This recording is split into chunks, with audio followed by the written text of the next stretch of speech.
welcome to Club 5, episode 16 of The Pilgrimage on FM24. I'm Jamie, and coming up on today's episode, we're going to be resolving my future and focusing on the upcoming pre-season. So let's get straight into it, and I'll be back in a moment to let you know what happened with my application for the Arsenal job. Okay, well, as you can see, the Arsenal board have got back to me and they've said my application to fill the vacant manager's role at the club has been unsuccessful, with my application failing to make the shortlist. Board decided against shortlisting you, in part due to having serious reservations about your suitability to deliver the club's vision for the future. This is mainly as a result of complete lack of experience in winning league titles. The search for a new manager is ongoing, with the team currently interviewing their preferred candidates for the job. So for now, I remain in charge at Wolves, and I'll be back in a moment with any further developments and with our pre-season preparations. Okay, the next job that became vacant was the Manchester City job, when their manager Carlo Ancelotti decided to end his career and retire. I've applied for that, but as you can see, very quickly, in fact the following 2 days after I'd applied, they came back to me and said that my application had been unsuccessful as I'd failed to make the shortlist, and they cite once again my suitability to deliver the highly ambitious vision for the future because of a complete absence of winning league titles. They do, however, recognise my strong commitment towards playing the type of football they want to see. Their search is ongoing and they're now conducting interviews. So I'll be back on the 1st of July to focus on the Wolves squad and rebuilding that one for next season, as it looks now as though I will be remaining with them. So I'll be back again in just a moment. Okay, it is the 2nd of July, and as you can see, the transfer activity has already started. We've seen 4 players leave the club yesterday. Enzo Gonzalez has gone to Olympia for free.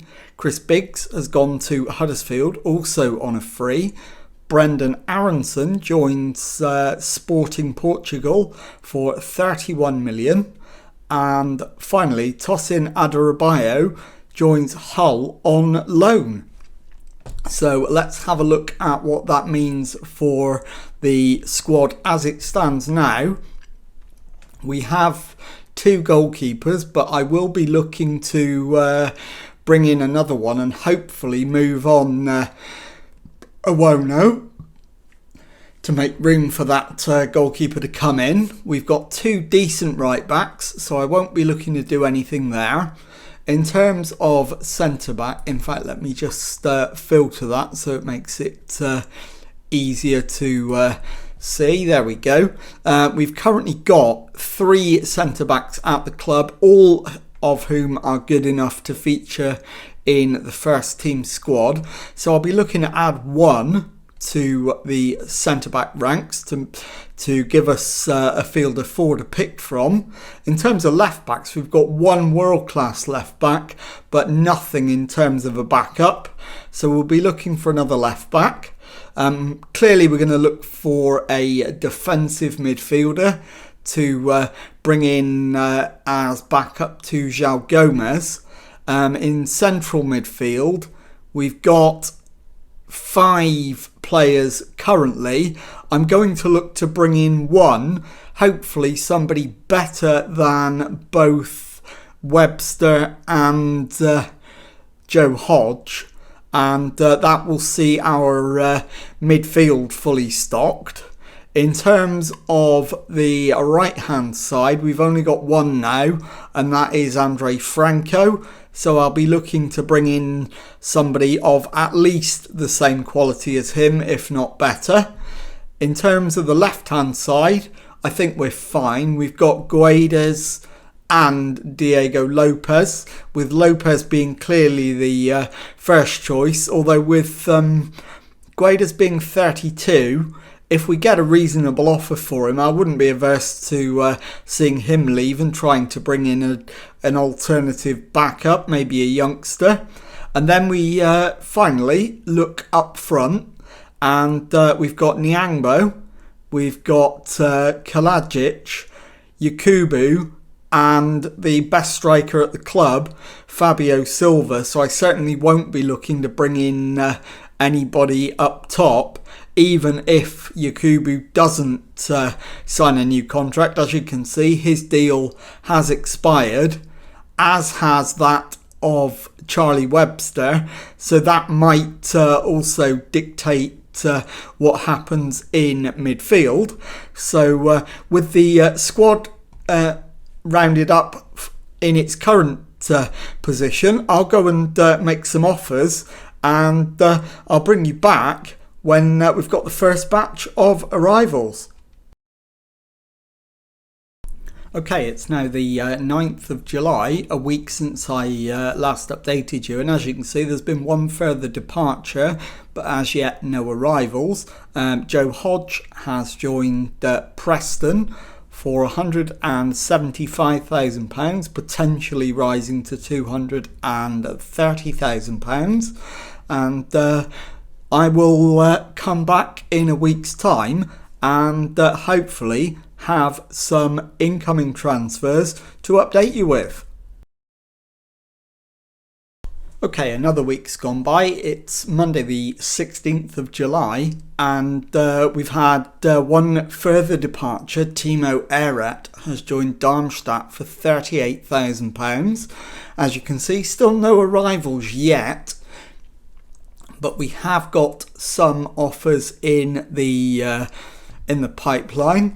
Bart Verbruggen is awaiting a work permit for a 20 million move from PSV, and we have also had offers accepted for centre-back David Leandri from Saint-Etienne, and also for left-back Daouda Guindo from Crystal Palace, who have also accepted an initial 20 million rising to a 55 million offer for him. So I'll be back in a week's time to confirm whether or not all of those deals have gone over the line. Okay, it is now the 23rd of July, and another week's gone by, and we have got another signing. David Leandri is now a Wolves player, so he comes in for an initial 54 million, rising to 76 million. And let's take a quick look at him. As you can see, he is a central defender. He's got 4.5 stars of ability, 4.5 stars of potential. He's only 20, so this kid has got a massive future, and I'm delighted to get him in. And there is one more signing in the pipeline, and that is Umut Tuhumchu, who we're waiting on a work permit for. So I'll just show you him. He's a defensive midfielder primarily, and is 24 and already has 18 under 21 caps, but he's still waiting for his first cap for the full German national team. But I see no reason why we won't get the work permit, and as you can see, he will be the best defensive midfielder at the club.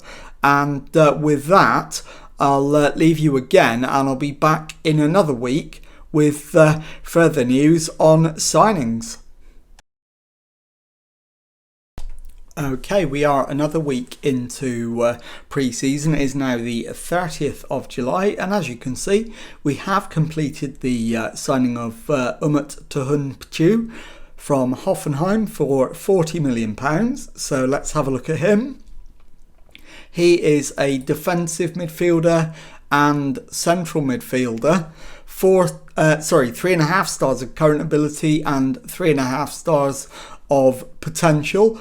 24 years old, so very much a player coming into his best years, and another one that we're absolutely delighted to get hold of. So I'll be back in another week with the final transfer update, and then we'll get pre-season rounded up at the end of the episode.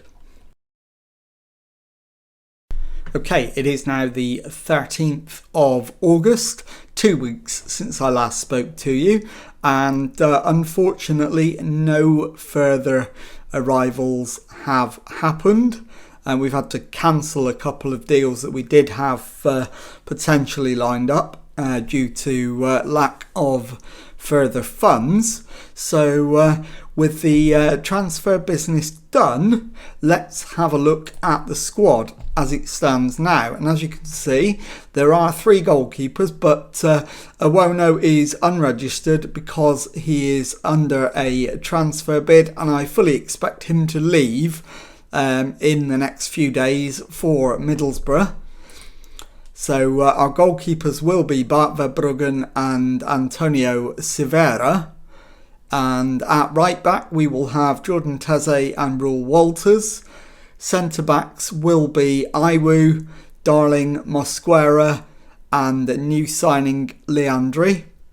Left backs will be new signing Dauda Gindo and Rayan Ait Nori. Defensive midfield, we've only got one at the moment nominally, João Gomez. But in terms of midfielders in general, we've also got Bellegarde, Adam Wharton, Umut Tuhumchu and Daniel Gore, most of whom can also play in that defensive midfield role. So I think we'll be fine in terms of midfielders. One area we may struggle is right wing, where we've only got Andre Franco. We do have 2 very decent left wingers in Gonzalo Guedes and Diego Lopez. And then up front we've got Anderson Niangbo, Sasa Kalajic, Aziz Yakubu and Fabio Silva. And again, a couple of those can actually play on the wing, so they could cover the right wing vacancy in the short term. So with the squad finalised for the season ahead, I'll be back in a moment to take you through the pre-season results. Okay, here are the pre-season results then, and as you can see, we started off with a 3-1 away win against Grasshoppers in Zurich. We then went on tour and we played Ajax on a neutral venue and lost. We also lost to Borussia Dortmund while we were on tour. We then beat Club Bruges on the same tour before returning home and getting beaten by PSG and also by FC Bayern. We were then beaten by Newcastle before we finished pre-season with an away win against Faro Constantia and then a hammering of Tipton at home to conclude pre-season. So that is the end of today's episode. So all that's left is to tell you what's coming up on the next one. And of course, I'm going to bring you straight back and show you the opening 2 games of the Premier League season, away to Bournemouth and at home to Manchester City. So if you've enjoyed that, please leave a nice thumbs up on there for me. Subscribe to the channel for daily Football Manager videos. Thank you very much indeed for watching, and goodbye.